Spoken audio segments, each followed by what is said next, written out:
सभी को राधे राधे। जैसा कि आपको पता है यूजीसी नेट पेपर 2 कॉमर्स, इससे रिलेटेड जितने भी PYQ पूछे गए हैं, प्रीवियस ईयर में जितने भी क्वेश्चन पूछे गए हैं, यूनिट वाइज कंपाइल किया हूँ, टॉपिक वाइज कंपाइल किया हूँ और topic wise unit wise discuss कर रहा हूँ। ऑलरेडी 2 वीडियो अपलोड कर दिया हूँ, जिसमें से यूनिट 9 का दोनों वीडियो है।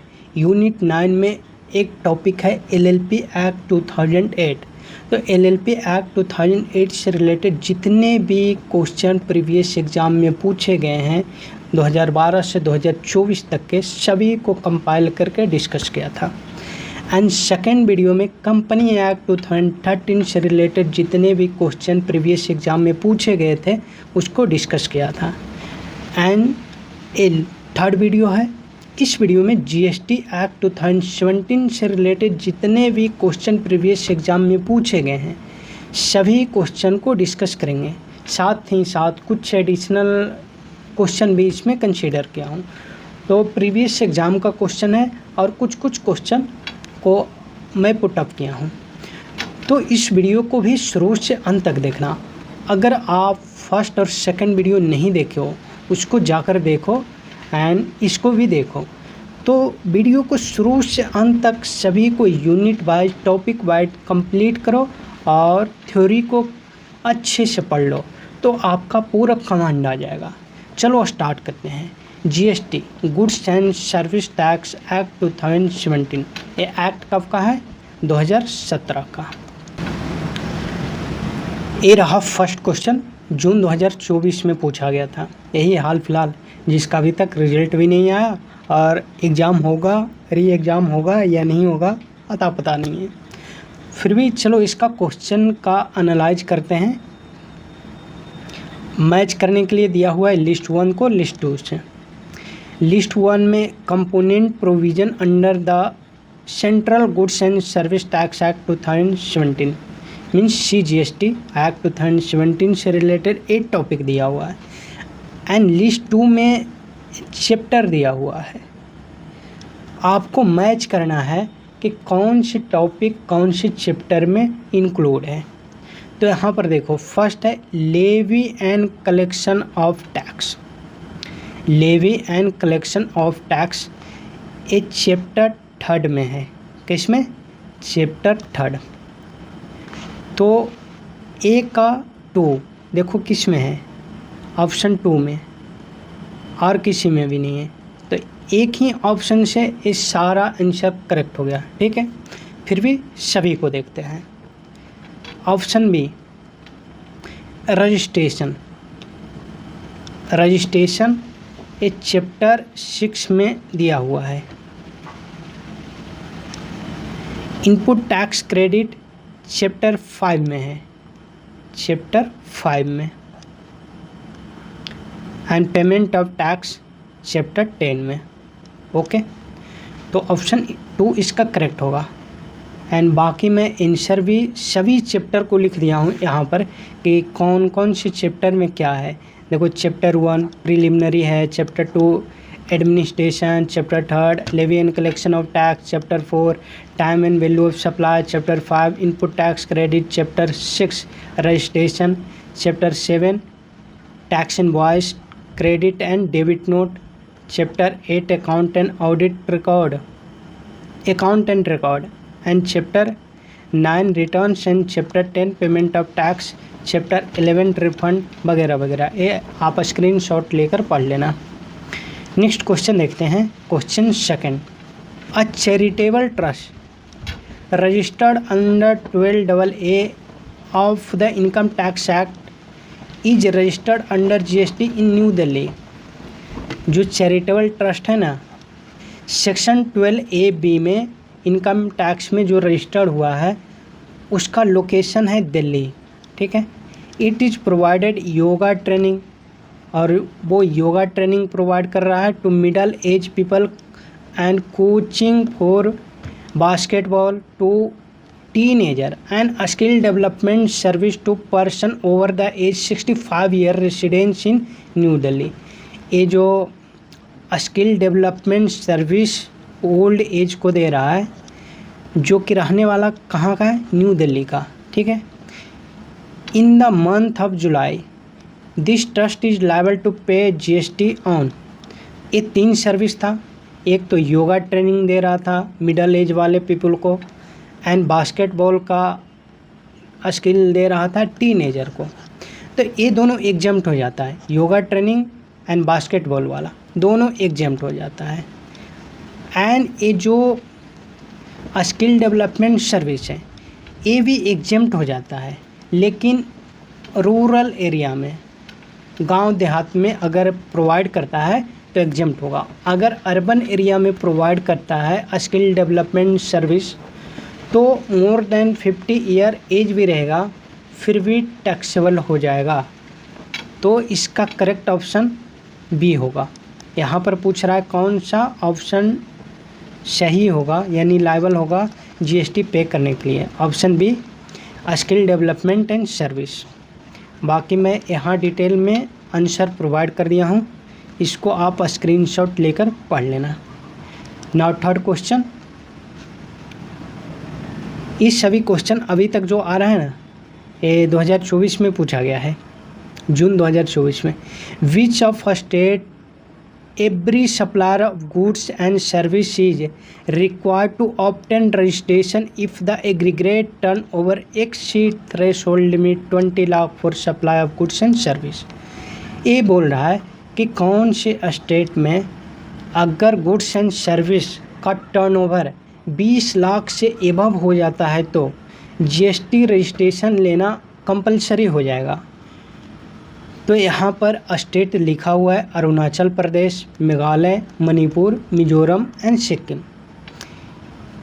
एंड दुर्भाग्य की बात, ये सभी स्टेट में ये अप्लीकेबल है, मतलब सभी स्टेट में 20 लाख से ऊपर अगर टर्नओवर हो जाता है आइदर गुड्स सप्लाई का या सर्विस सप्लाई का, तो GST रजिस्ट्रेशन लेना मैंडेटरी हो जाएगा। लेकिन ये जो ऑप्शन सभी दिया है ना, सभी के सभी ऑप्शन गलत दिया हुआ है। किसी ऑप्शन में ABCDE नहीं है, ठीक है, देख लो, किसी ऑप्शन में सभी पॉइंट नहीं दिया हुआ है, तो सभी के सभी ऑप्शन गलत हैं।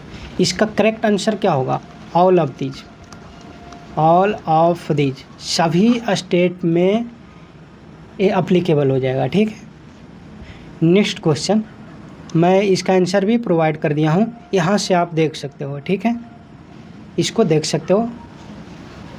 तो ऑप्शन ऐसा होता है, UGC नेट एग्ज़ाम में हमेशा 2 से 4 क्वेश्चन का ऑप्शन गलत होता है, हर पेपर हर एग्ज़ाम में ही, पता नहीं क्या करते हैं ये लोग।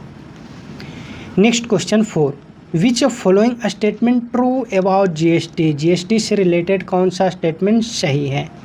GST is a single tax on supply of goods and service. Yes, यही ऑप्शन सही है। GST सिंगल सप्लाई है, सिंगल टैक्स है, मल्टीपल टैक्स नहीं है। गुड्स और सर्विस का जो सप्लाई किया जाता है उस पर सिर्फ GST लगता है और GST सिंगल टैक्स है। ओके, चलो ऑप्शन बी भी देख लेते हैं। GST is a tax income, GST is a tax on income. क्या इनकम पर GST लगता है? नहीं, इनकम पर तो इनकम टैक्स लगता है। क्या इनकम टैक्स लगता है। GST is applicable only on goods, क्या सिर्फ गुड्स पर लगता है? नहीं, गुड्स और सर्विस दोनों पर लगता है। GST applicable only on service नहीं। तो ये तीनों ऑप्शन गलत है, ऑप्शन ए करेक्ट है। आंधी तूफान मेरे साइड चल रहा है, ये आंसर मैं प्रोवाइड कर दिया हूँ। Next question 5, GST system in India is govern by. GST system को कौन गवर्न करता है? Option A central government, option B state government, option C both central and state government, and option D union territory. इसका correct option C होगा। कौन? Both, state और centre दोनों मिलकर GST लॉ को गवर्न करता है। एंड नेक्स्ट क्वेश्चन, ये मैं आंसर प्रोवाइड किया हूँ। Next question 6, which GST rate is applicable on essential commodity. Essential commodity पे कौन सी जीएसटी रेट अप्लीकेबल होता है? देखो इसेंशियल कमोडिटी, इसेंशियल गुड्स रहेगा ना, उस पर इसका रेट है 5%, मतलब कम रेट है, ज़्यादा नहीं। तो इसका ऑप्शन ए करेक्ट हो गया। Next question 7, the concept of input tax credit is associated with which of following tax. ITC input tax credit किससे रिलेटेड है? तो input tax credit, income tax में इसका कोई इस तरह का प्रोविज़न नहीं है इनपुट टैक्स क्रेडिट लेने का। कॉर्पोरेट टैक्स वही इनकम टैक्स, कंपनी टैक्स इसमें भी नहीं है। जीएसटी में यस, जीएसटी में आईटीसी ले सकते हैं, वेल टैक्स में नहीं है। तो आईटीसी क्या होता है? इनपुट टैक्स क्रेडिट क्या होता है ना, जो परचेज करते हैं, तो परचेज मान लिया जाए कि 5 लाख का गुड्स किया, ओके, और इस गुड्स पर 10% जीएसटी पेमेंट किया, तो 50,000 का जीएसटी पेमेंट किए हैं, ओके, और ये गुड्स को सेल किए हैं एंड सेल किए हैं 6 लाख रुपया में। चलो, इस 6 लाख पर 10% जीएसटी कलेक्ट किए हैं, तो 60,000 जीएसटी कलेक्ट किए हैं और 50,000 जीएसटी पेमेंट किए हैं। तो इसका जो ये 50,000 परचेज पर जो जीएसटी पेमेंट किए हैं, इसको इनपुट टैक्स क्रेडिट क्लेम कर लेते हैं। आईटीसी क्लेम कर लेते हैं। परचेज जो गुड्स करते हैं उस पर जितना भी टैक्स पेमेंट करते हैं उस टैक्स को आईटीसी क्लेम कर लेते हैं। तो यहाँ 50,000 क्लेम कर लेंगे, तो 60,000 में 50,000 लेस कर लो और नेट जीएसटी पे कर देंगे 10,000। आई होप आपको समझ में आ गया होगा आईटीसी क्या होता है। तो आईटीसी किस पर क्लेम करते हैं? परचेज पर या सेल पर? आप कमेंट बॉक्स में लिखना। नेक्स्ट क्वेश्चन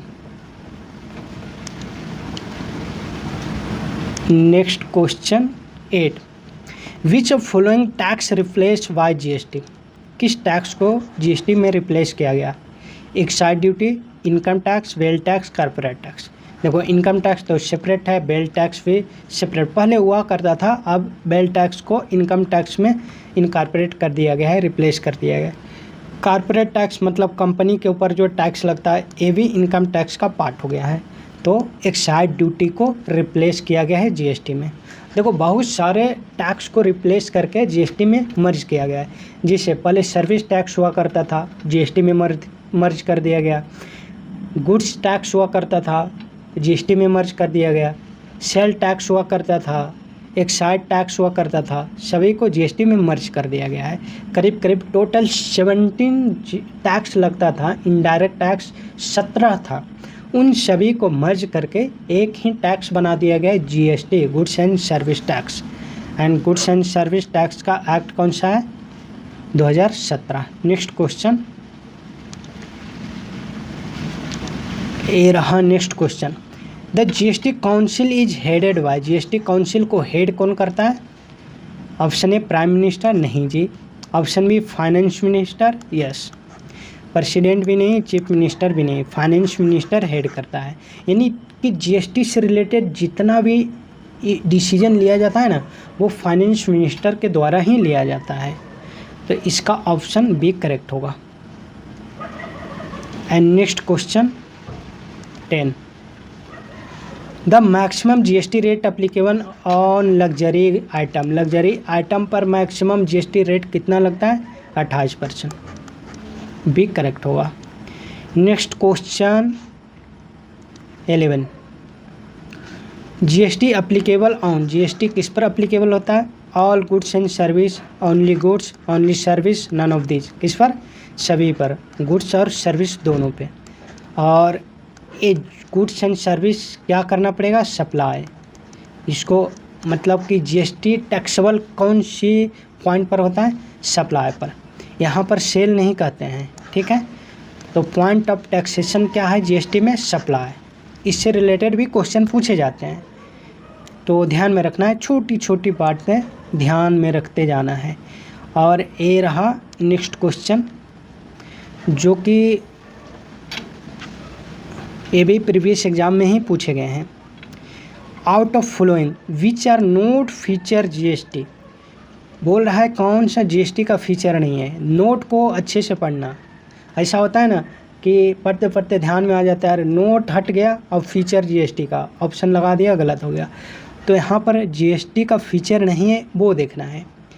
ऑप्शन ए देखें, point A, GST applicable on supply. अभी तो मैंने बताया कि जीएसटी किस पर, सप्लाई पर होता है, क्या चीज़, गुड्स एंड सर्विस का। तो ऑप्शन ए करेक्ट हो गया। ऑप्शन में GST based on principle of origin based tax rather than the principle of destination based tax. ठीक है, तो जीएसटी जो होता है ना, ओरिजिन बेस्ड टैक्स नहीं होता है, ये डेस्टिनेशन बेस्ड टैक्स होता है।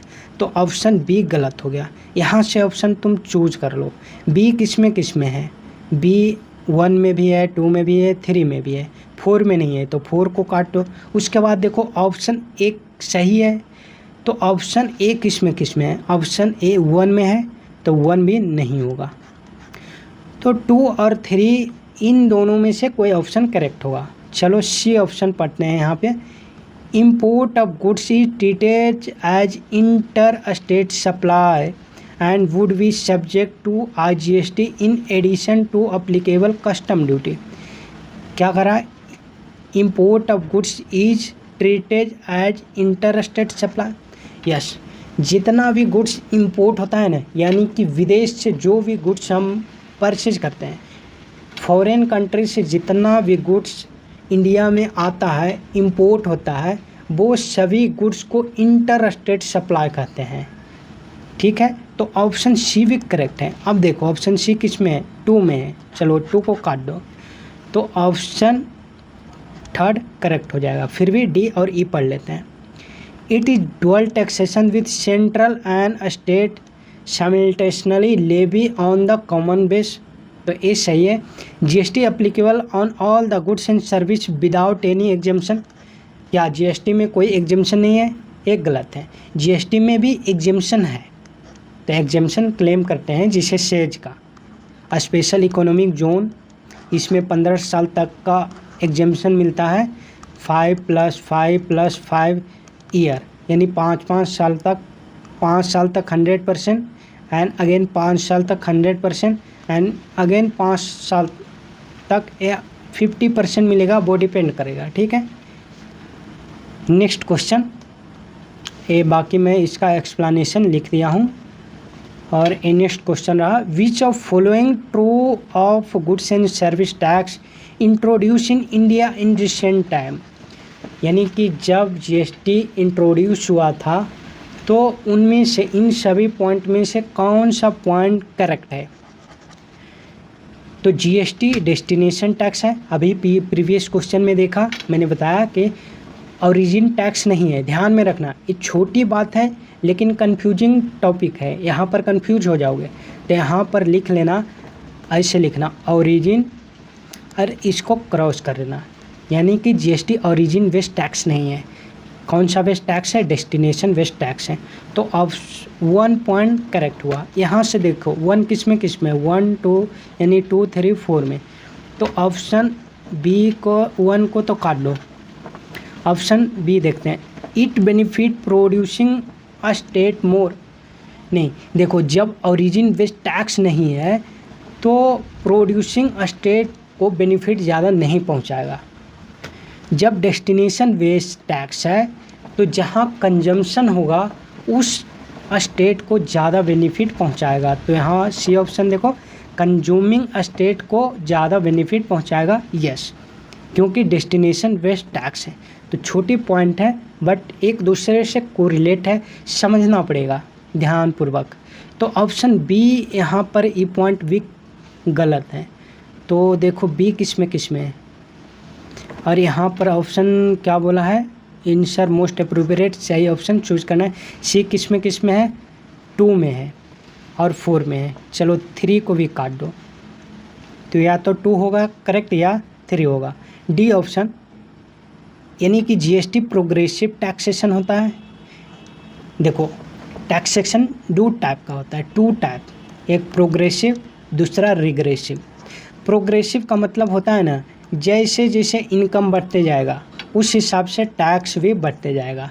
तो ये जो अप्लीकेबल होता है इनकम टैक्स में, किसमें? इनकम टैक्स में, क्योंकि इनकम टैक्स में स्लैब का बात आता है कि 2.5 लाख तक एग्जाम, 2.5 लाख से 5 लाख तक 5% लगेगा, 5 लाख से 10 लाख तक 20%, 20 लाख से एबव जितना भी रहेगा इनकम उस पर 30% टैक्स लग जाएगा। तो इस स्लैब जिसे जिसे इनकम बढ़ रहा है टैक्स उस हिसाब से बढ़ रहा है, तो इसी को कहते हैं प्रोग्रेसिव टैक्स। लेकिन रिग्रेसिव टैक्स में क्या होता है, चाहे अमीर हो या गरीब हो, चाहे आपके पास 1 रुपया हो या करोड़ रुपया हो, अगर एक शर्ट मैं ख़रीदा हूँ तो जितना टैक्स मैं दिया हूँ अगर अंबानी भी ख़रीदेगा ये शर्ट उतना ही टैक्स अंबानी भी देगा, ठीक है। तो अमीर हो या गरीब हो सभी टैक्स गुड्स पर बराबर देते हैं, उसी को कहते हैं रिग्रेसिव टैक्स। रिग्रेसिव मतलब फिक्स हो गया, इनकम को बढ़ने घटने से आदमी अमीर गरीब होने से कोई फ़र्क नहीं पड़ता है टैक्स पर। तो ये प्रोग्रेसिव टैक्स नहीं है, जीएसटी प्रोग्रेसिव टैक्स नहीं है, तो ऑप्शन डी भी गलत हो गया। तो यहाँ पर देखो ऑप्शन डी गलत है, तो 2 भी कट गया, तो ऑप्शन 4 एक करेक्ट हो जाएगा। ई पॉइंट देख लेते हैं, it is an umbrella tax. Umbrella tax का मतलब क्या होता है, जिसे कि प्रीवियस क्वेश्चन में बोल रहा था ना कि 17 टैक्स को सभी को कंबाइन करके एक टैक्स बनाया गया जीएसटी, तो अम्ब्रेला टैक्स हो गया, यानी कि बहुत सारे टैक्स को मिलाकर एक टैक्स बनाया गया जीएसटी। तो जीएसटी अम्ब्रेला टैक्स है, ऑप्शन 4 इसका करेक्ट होगा। ये आंसर एनालाइज करके दे दिया हूँ। चलो नेक्स्ट क्वेश्चन देखते हैं। विच of following commodity keep outside the preview of GST. कौन सा जीएसटी से बाहर है? टोबैको एंड टोबैको प्रोडक्ट ये जीएसटी के अंदर है। देखो इसमें जीएसटी भी लगता है और सेस भी बहुत सारा लगता है, प्लस एक्साइज ड्यूटी भी लगता है। तो ये जो टोबैको एंड टोबैको प्रोडक्ट है ना, हर तरफ से मारा जाता है, इसलिए तो पान मसाला गुटखा शराब वगैरह महंगा होता है, क्योंकि जीएसटी भी लगा रहा है, एक्साइज ड्यूटी भी लग रहा है, सभी चीज़ लग रहा है, ऊपर से कंपनसेशन सेस भी बहुत ज़्यादा लगता है इसमें, 100%, मोर देन 100%, 200% तक भी लगता है। तो ऑप्शन ए तो है जीएसटी में इंक्लूड। Option 2 petroleum product. देखो अभी तक पेट्रोलियम प्रोडक्ट को जीएसटी से बाहर किया गया है, बाहर ही रखा गया है, क्योंकि क्या हुआ था ना कि जीएसटी जब लाया जा रहा था तो सभी स्टेट वाला लड़ने लगा था सेंट्रल गवर्नमेंट से कि नहीं नहीं लाओ, जीएसटी से हम लोग को लॉस हो जाएगा, हम नहीं मानेंगे, हम जीएसटी को लाने नहीं देंगे, फलाना डिमका। तो उसमें ये डिसीजन लिया गया था कि ठीक है जो पेट्रोलियम प्रोडक्ट है इसको बाहर रखते हैं, तो पेट्रोल पर जितना भी टैक्स कलेक्ट होगा वो अपने हिसाब से आपके स्टेट में जो भी टैक्स लगता है पेट्रोल पे वही टैक्स लगाएंगे। अगर वैट लगता है तो वैट लगाएंगे, या कोई और अदर टैक्स लगता है वही टैक्स आप लगाएंगे और कलेक्ट करेंगे। तो पेट्रोलियम प्रोडक्ट को अभी बाहर रखा गया है, लेकिन कभी भी नोटिफिकेशन लाकर, यानी कि सेंट्रल गवर्नमेंट का नोटिफिकेशन लाकर कभी भी पेट्रोलियम प्रोडक्ट को जीएसटी के अंदर ला सकता है। फ़िलहाल के लिए पेट्रोलियम प्रोडक्ट जीएसटी से आउट है, तो ऑप्शन 2 करेक्ट हो जाएगा। एडिबल ऑयल और इंश्योरेंस प्रोडक्ट ये सभी जीएसटी के अंदर ही हैं। आई होप आपको समझ में आ रहा है। नेक्स्ट क्वेश्चन ए मैं पूरा डिटेल में लिख दिया हूँ। और a next question, which of following policy has lost it seems the consequence to implementation of GST. कह रहा है कि कौन से पॉलिसी को लॉस्ट होता अगर जीएसटी इम्प्लीमेंट होता, तो इन सभी पॉलिसी में किसको लॉस होता? मॉनेटरी पॉलिसी, देखो इसको तो लॉस होगा लेकिन इनडायरेक्ट रूप से। किस रूप से? इनडायरेक्ट। लेकिन फिजिकल पॉलिसी डायरेक्ट रूप से इम्पैक्ट करेगा। ट्रेड और एग्जिम पॉलिसी भी इनडायरेक्ट रूप से इम्पैक्ट करेगा, तो इसका ऑप्शन 2 करेक्ट होगा, physical policy. Next question, question number 16, the principle of destination based taxation is applicable under. Destination based किस पर, जीएसटी पर। ये सभी अब बताना नहीं पड़ेगा क्योंकि ऑलरेडी मैं बता दिया हूँ। And next question, under GST who is responsible for paying the tax for intra state supply. Intra state supply of goods, यानी गुड्स का इंट्रा स्टेट सप्लाई होगा तो वो कौन सा पर्सन होगा जो कि जीएसटी पे करेगा। जीएसटी पे किसको करेगा, गवर्नमेंट को। कौन, सप्लायर। ऑप्शन ए करेक्ट होगा। कुछ और बता दूं, इंट्रा और इंटर, इंट्रा स्टेट और इंटर स्टेट। देखो इंट्रा स्टेट का मतलब होता है out, within the city, within the state, within the state में इंट्रा स्टेट कहते हैं। विदिन द स्टेट को इंट्रा स्टेट। मान लिया जाए कि पटना में है और पटना के किसी दूसरे शहर में, मान लिया जाए कि राजगीर में गुड्स प्रोवाइड किया जा रहा है, गुड्स को सप्लाई किया जा रहा है, तो ये एक ही स्टेट के अंदर सप्लाई हो रहा है तो इसको कहेंगे इंट्रा स्टेट। अगर पटना से पटना तो इंट्रा स्टेट, राजगीर से राजगीर इंट्रा स्टेट। ठीक है, इंट्रा स्टेट में CGST प्लस SGST दोनों लगता है। इंटर स्टेट का मतलब होता है दो स्टेट के बीच में जो ट्रांजैक्शन होता है उसको इंटर स्टेट कहते हैं। जिससे कि मैं बोल रहा हूँ बिहार, बिहार से दिल्ली, तो बिहार एक स्टेट हो गया एंड दिल्ली अदर स्टेट हो गया। तो बाउंड्री क्रॉस किया जा रहा है, दो स्टेट के बीच में क्रॉस हो रहा है, तो इसको कहेंगे इंट्रा स्टेट सप्लाई। और इंट्रा स्टेट सप्लाई पर IGST लगता है। कौन सा, IGST। तो ध्यान में रखना है, जिसे बाउंड्री क्रॉस करेगा आइदर नेशनल बाउंड्री या इंटरनेशनल बाउंड्री, इट मीन्स कि स्टेट को क्रॉस करेगा या फिर कंट्री को क्रॉस करेगा, तो उस केस में इंटर स्टेट सप्लाई कहेंगे और IGST अप्लीकेबल हो जाएगा। तो इस पॉइंट को आप लिख लेना, विदिन द स्टेट, स्टेट के अगर अंदर तो इसको इंट्रा स्टेट कहेंगे, अगर वन स्टेट से टू स्टेट या फिर one country to two country तो इसको इंटर स्टेट सप्लाई कहेंगे और इसमें IGST लगेगा। Next question, what is full form of IGST। IGST का फुल फॉर्म क्या होता है। IGST का फुल फॉर्म होता है integrated goods and service tax. Option A correct हो गया। GST का goods and service tax, CGST का central goods and service tax, SGST का state goods and service tax, UGST का union territory goods and service tax. बाकी तो हो गया। ठीक है, IGST integrated goods and service tax, integrated goods and service tax, international goods and service tax नहीं, indirect goods and service tax नहीं, inter state goods and service नहीं, इसको क्या कहेंगे, integrated goods and service tax. Next question रहा है आपका 19, which of following not part of GST का पार्ट कौन नहीं है। 2018 में पूछा गया था। तो central GST, state GST, union GST सभी GST का पार्ट है, VAT GST का पार्ट नहीं है। तो ऑप्शन डी इसका करेक्ट होगा। सिंपल क्वेश्चन पूछा जाता है। Next question, GST was pass in, GST पास कब हुआ था, 2017 में, इसलिए GST एक्ट 2017 कहते हैं इसको। नेक्स्ट क्वेश्चन,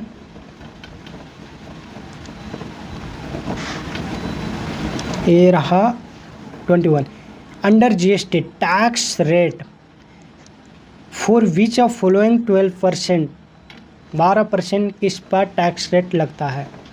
तो इसेंशियल गुड्स पर तो आपने देखा था 5%, लग्जरी गुड्स पर भी आपने देखा था 28%, तो 12% सर्विस पर लगता है। किस पर, 12% सर्विस पे। तो इसका करेक्ट ऑप्शन सी होगा। नेक्स्ट क्वेश्चन,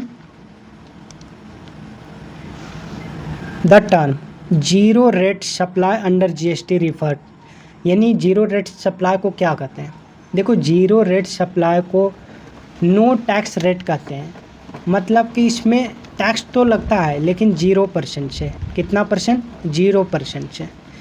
तो क्या करते हैं ना, इनपुट टैक्स क्रेडिट क्लेम किया जाता है, इसको ITC क्लेम किया जाता है इसमें।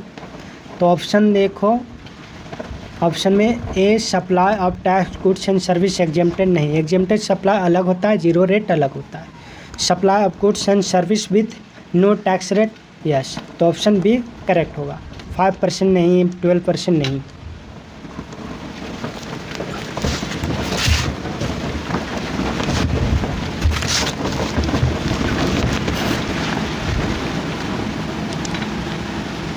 Next question, under GST which type of supply eligible to input tax credit? Input tax credit के लिए कौन सी सप्लाई एलिजिबल होता है? अभी प्रीवियस क्वेश्चन में देखा, zero rate supply.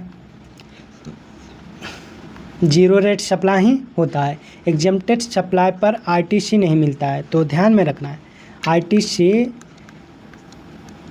Exempted supply पर नहीं मिलेगा। और ये टोटल GST से रिलेटेड जितना भी क्वेश्चन पूछा गया था सभी को मैं डिस्कस कर लिया हूँ। तो इस वीडियो में इतना ही। अगले वीडियो में मिलते हैं अगले टॉपिक के सभी PYQ को लेकर।